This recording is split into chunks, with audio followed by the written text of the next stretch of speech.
जी अस्सलाम वालेकुम dear students, मैं हूं रिजवान अहमद। आप सब लोग कैसे हैं जी? उम्मीद करता हूं आपका दिन बहुत अच्छा चल रहा होगा। डियर स्टूडेंट्स, आज हमारा सेकंड लेक्चर है ई कैट का, जिसके अंदर जैसा कि आपको अभी बोर्ड पर नजर आ रहा है कि मैं एक पैराग्राफ लिख रहा हूं।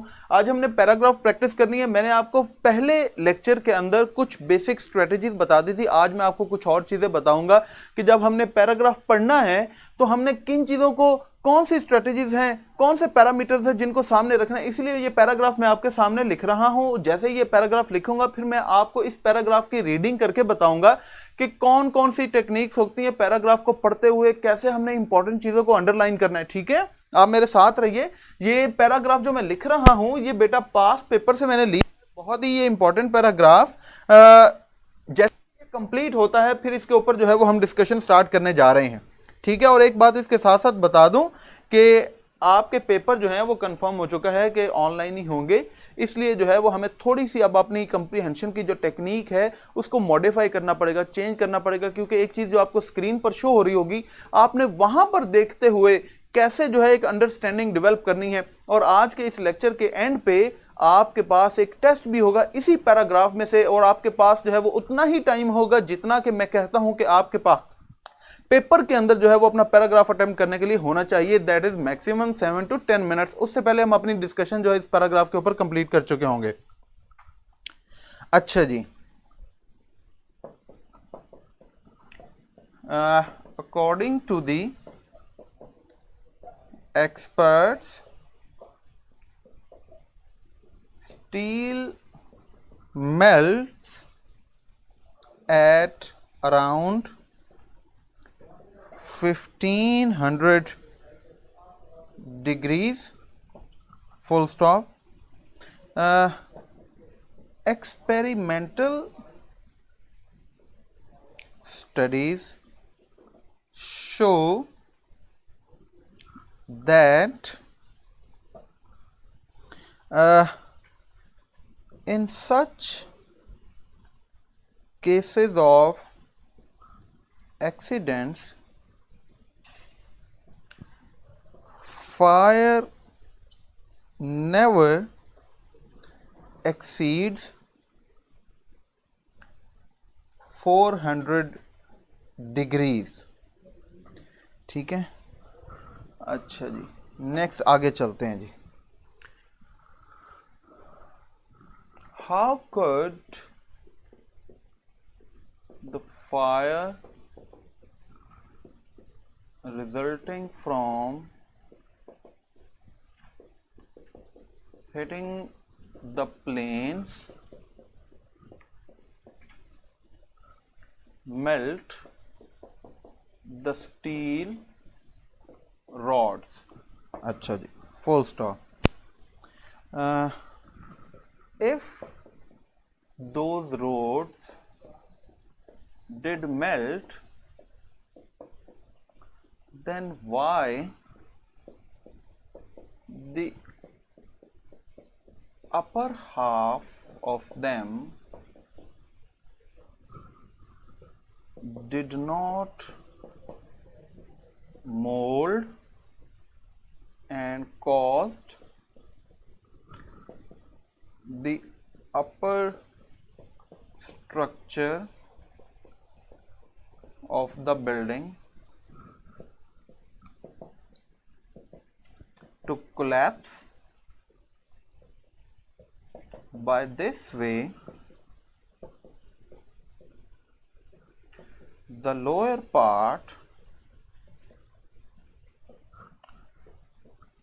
could remain intact.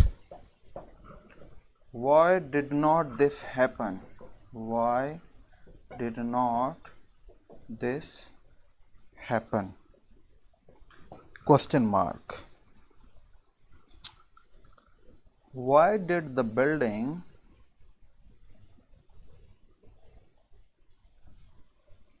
collapse symmetrically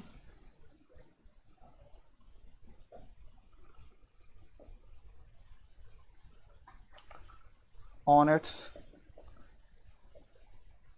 footprints?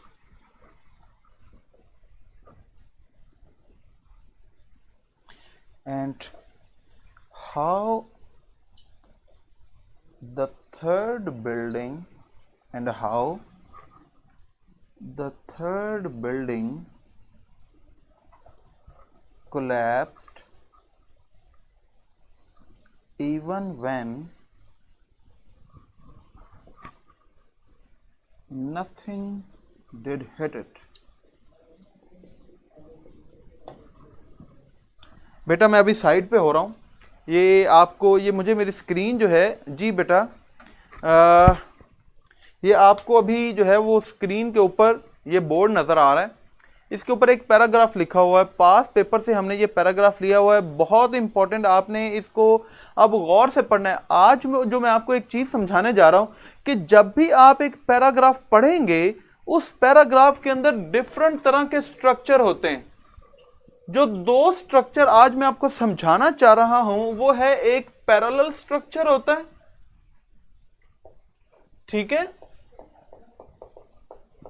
और एक होता है जिसके अंदर पॉजिटिव नेगेटिव आइडियाज होते हैं। क्या मतलब है पॉजिटिव नेगेटिव आइडियाज का? मतलब यह होता है कि उसके अंदर जो हमारा राइटर है वो एक क्वेश्चन रेज करता है, एक आइडिया प्रेजेंट करता है और उसके साथ साथ फिर उस आइडिया को निगेट करता है। आज हम जब ये पैराग्राफ पढ़ेंगे तो इसमें हम देखेंगे कि it is kind of a satirical paragraph, it is a kind of paragraph in which the writer has raised so many questions. इससे क्या होता है कि एक्चुअली द राइटर जो है he wishes to pen out a better understanding towards an idea, towards a subject.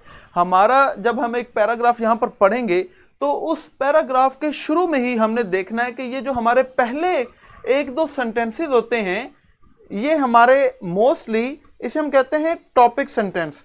देखो जब भी आप अपने पैराग्राफ पढ़ोगे तो आपको पहला पैराग्राफ या हार्डली दूसरा, जो पहला सेंटेंस या दूसरा सेंटेंस पढ़ने से ही आपको कॉन्सेप्ट क्लियर हो जाएगा, आपको एक जनरल आइडिया डेवलप हो जाएगा कि this paragraph is going to be about a certain subject. वो सब्जेक्ट जो है वो डायरेक्टली या इनडायरेक्टली उस पहले एक दो सेंटेंसेस के अंदर जरूर डिस्कस किया होगा। फिर आपने देखना है कि how does the writer actually elaborate, how does the writer actually expand that subject. या तो वो पैरेलल स्ट्रक्चर बनाता है कि वो एक कॉन्सेप्ट जो है वो क्रिएट करता है, उसके साथ डिफरेंट कॉन्सेप्ट और क्रिएट करता है जो हमारे सब्जेक्ट को, जो हमारे टॉपिक सेंटेंस को टैली करते हैं, तो वो साथ साथ चलते हैं, उसकी फेवर के अंदर चल रहे हैं। या फिर क्या करता है कि वो पॉजिटिव नेगेटिव आइडियाज डेवलप करता है, वो क्वेश्चन रेज करता है कि एक सब्जेक्ट पहले क्रिएट करता है, फिर आगे वो उसको खुद ही अपनी ही बातों से निगेट करता है। इससे क्या होता है कि रीडर ने खुद अपनी एक अंडरस्टैंडिंग डेवलप करनी है उस पैराग्राफ को पढ़ने के बाद कि ये जो बात मैं मानता हूं, जो मेरा फलसफा है, जो मेरा आइडिया है, ये दुरुस्त है या नहीं है।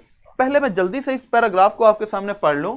The manner in which the three buildings of World Trade Center collapsed has given rise to many questions. All right, this is the first question. पहला हमारा जो है इसके अंदर हमारा जो सेंटेंस है उसके अंदर राइटर जो है वो हमें बताता है कि this passage is going to be about the collapse of three buildings of World Trade Center. और उसके अंदर जो इंपॉर्टेंट चीज है वो देखें, वो क्वेश्चन रेज कर रहा है, इनडायरेक्ट क्वेश्चन है कि जिस तरह से ये बिल्डिंग्स गिरी हैं, ये मैनर जो है, ये तरीका जो है वो हमारे जहन के अंदर बहुत सारे डाउट्स क्रिएट करता है। इसका मतलब है कि राइटर इटसेल्फ जो है वो हिमसेल्फ और हर सेल्फ, वो ही और शी इज नॉट श्योर कि जो कॉन्सेप्ट, जो फलसफा, जो फैक्ट्स बताए जाते हैं behind the collapse of the buildings of World Trade Center, whether they are true और नॉट, तो वो खुद से जो है वो क्वेश्चन रेज करता है। तो this paragraph is going to be सैटिरिकल।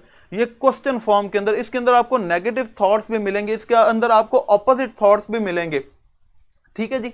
अब इसके अंदर आपने इसी तरह चीजों को जैसे जैसे मैं अंडरलाइन करता जाऊंगा आपने देखते जाना है कि पैराग्राफ को जब आप देख रहे हो तो फौरी तौर पर आपने जो है वो जो की वर्ड्स हैं, जो की कॉन्सेप्ट्स हैं, जो की इंफॉर्मेशन है, उसको आपने कैसे जहन में रखना है कि पहले सेंटेंस के अंदर हमने देखा कि हम किस चीज का जिक्र कर रहे हैं, थ्री बिल्डिंग्स हैं और किसकी, वर्ल्ड ट्रेड सेंटर की, और वो क्या हुआ, कोलैप्स, ये अगर आप इनको अंडरलाइन करेंगे जल्दी जल्दी देखते हुए, अपने जहन में बिठाते हुए, तो फिर क्या होगा कि एमसीक्यूज को अटेम्प्ट करना, मैं आपको ये गारंटी करता हूं कि जब आप दोबारा अपने एमसीक्यूज को देखेंगे तो आप कोई 70 to 80% इंफॉर्मेशन ऑलरेडी अंडरलाइन कर चुके होंगे, आपको दोबारा पूरा पैराग्राफ पढ़ने की जो है वो जरूरत नहीं है।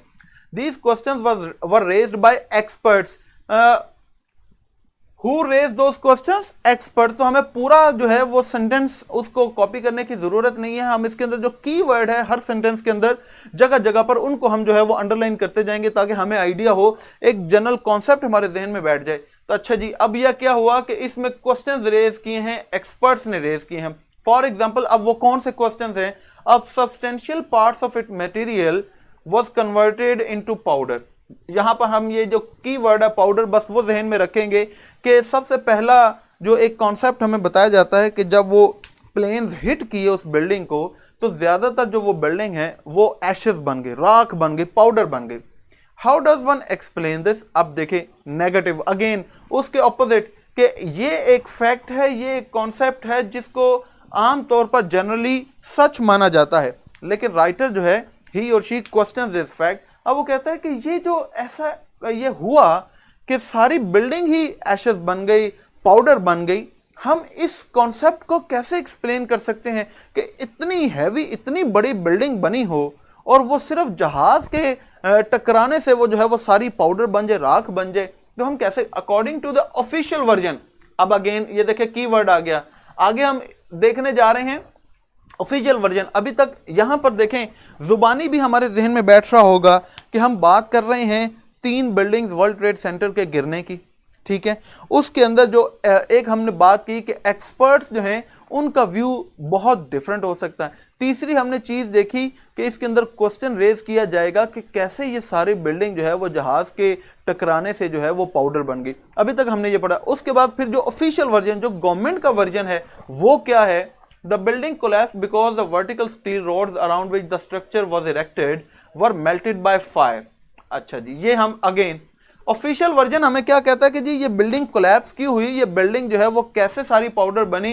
क्योंकि वो कहता है कि वो जो स्टील रॉड्स लगे हुए थे जिसके ऊपर, जिसके इर्द गिर्द हमारी पूरी जो बिल्डिंग है, जो स्ट्रक्चर है वो इरेक्ट था, जो खड़ा हुआ था, वो स्टील रॉड्स ही मेल्ट हो गए।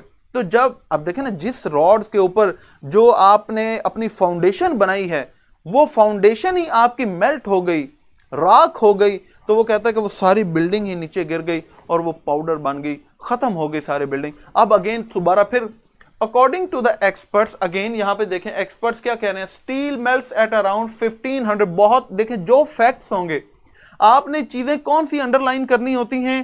फैक्ट्स अंडरलाइन करना है, कोई आइडिया अंडरलाइन करना है, कोई कीवर्ड आपने अंडरलाइन करना है। अब यहां पे हमारे पास एक फैक्ट आ गया 1500 डिग्रीज। ये फैक्ट क्या है कि वो कहते हैं कि according to the experts steel melts at around 1500 degrees, कि स्टील जो है वो 1500 डिग्री सेंटीग्रेड अगर टेम्परेचर हो तो उस डिग्री सेंटीग्रेड पर स्टील जो है वो मेल्ट हो जाता है। Experimental studies show that in such cases of accidental fires, जो accidents, fire never exceeds 400 degrees. Again एक फैक्ट आ गया, ठीक है। अगर आप यहां पर इस चीज को अंडरलाइन करना चाहें तो आप इसको भी देख सकते हैं कि एक्सपेरिमेंटल स्टडीज हमें यह बताती हैं कि किसी भी किस्म के हादसे से जो आग पैदा होती है वो 400 डिग्री सेंटीग्रेड से ज्यादा नहीं जाती, जबकि हमें जो है वो ऊपर बताया गया कि एक्सपर्ट्स बताते हैं कि 1500 डिग्री सेंटीग्रेड पर स्टील कहीं मेल्ट होता है, जबकि ऊपर ऑफिशियल वर्जन बताता है कि जब जहाज टकराए, आग लगी तो स्टील मेल्ट हो गया। और नीचे ये बता रहा है कि हमारे तजर्बात हमें बताते हैं कि जब भी कोई हादसा होता है और उससे जो आग लगती है वो ज्यादा से ज्यादा 400 डिग्री सेंटीग्रेड, पॉजिटिव नेगेटिव। अब आप देख रहे हैं कि यहां पर ये एक पॉजिटिव आइडिया उन्होंने दिया और साथ में आगे उसको निगेट कर रहा है। ये इसी तरह पहले शुरू में भी वो एक पॉजिटिव आइडिया देता है, आगे एक्सपर्ट्स के साथ जो है वो उसको निगेट करता है। तो एक एक सेंटेंस जो है वो उसी स्ट्रक्चर के साथ चल रहा है। तो ये आपको जब एक कॉन्सेप्ट का पता होगा कि कुछ ऐसे पैराग्राफ होते हैं जो इस स्ट्रेटेजी के तहत लिखे जाते हैं, तो आपको जो है उस पैराग्राफ को अंडरस्टैंड करना जो है वो बड़ा आसान हो जाता है। अच्छा जी, how could the fire resulting from hitting the planes melt the steel rods? आगे जो है ये हम क्वेश्चन मार्क लगा देंगे। तो अब ये अगेन आगे क्वेश्चन आ गया कि फिर ऐसी आग से जो है, अगरचे कि ये इररेलेवेंट है, इंपॉर्टेंट बात नहीं है, सिर्फ उसने एक क्वेश्चन रेज किया हुआ है, हमें अंडरस्टैंडिंग जो है इस पैराग्राफ के बारे में क्लियर हो रही है। If those rods did melt, अच्छा चलो मान लिया कि अगर वो स्टील के जो रॉड्स हैं वो मेल्ट हुए भी, why the upper half of them did not mould, तो जब उसे मेल्ट किया जाता है स्टील को तो वो ज़्यादा मोल्ड होता है, ठीक है। तो वो कहता है कि स्टील का जो अपर पार्ट है, जो अपर हाफ है, वो क्यों नहीं मोल्ड हुआ and cause the upper structure of the building to collapse, तो ऊपर वाला जो हिस्सा है वो बिल्डिंग का कोलैप्स होना चाहिए था, और जो नीचे है वो तो ऐसा मोल्ड हो गया ना, और वो ऐसे आके गिर गई, तो नीचे जो है जो लोअर पार्ट है उसको तो वैसे ही रहना चाहिए था, उसको तो गिरना ही नहीं चाहिए था। ये सारी की सारी बिल्डिंग जो है वो कैसे कोलैप्स कर सकती है। By this way the lower part could remain intact. अब देखिए पहले यहां पर कीवर्ड अगेन कि अपर स्ट्रक्चर, किसकी बात हो रही है जी, अपर स्ट्रक्चर की, ठीक है। डिड नॉट मोल्ड, स्टील जो है वो मोल्ड हुआ या नहीं हुआ, तो डेफिनेटली जो है क्वेश्चन रेज किया जा रहा है कि आधा जो है वो अपर पार्ट क्यों नहीं मोल्ड हुआ। उसके बाद जो है वो कौन सा हिस्सा जो है इंटैक्ट रहना चाहिए, लोअर पार्ट इंटैक्ट रहना चाहिए। अब आगे why did not this happen, positive एक कॉन्सेप्ट, और आगे फिर अगेन नेगेटिव क्वेश्चन कि हाँ जी ऐसा क्यों नहीं हुआ। Why did the building collapse symmetrically, again बहुत इंपॉर्टेंट हमारे पास कि ये बिल्डिंग उसके अंदर वो बता रहा है कि जब वो ऐसे सीधी नीचे आकर गिरी सिमेट्री के साथ इन इट्स फुटप्रिंट्स, ऐसा क्यों हुआ, तो हम जो है वो अगेन इसको भी जो है वो अंडरलाइन कर लेंगे। And how the third building, again fact आ गया, नंबर आ गया, third building collapsed even when nothing did hit it, तो जो वर्ल्ड ट्रेड सेंटर की जो तीसरी बिल्डिंग थी उसको तो कोई प्लेन जो है वो नहीं हिट किया था, तो वो कैसे।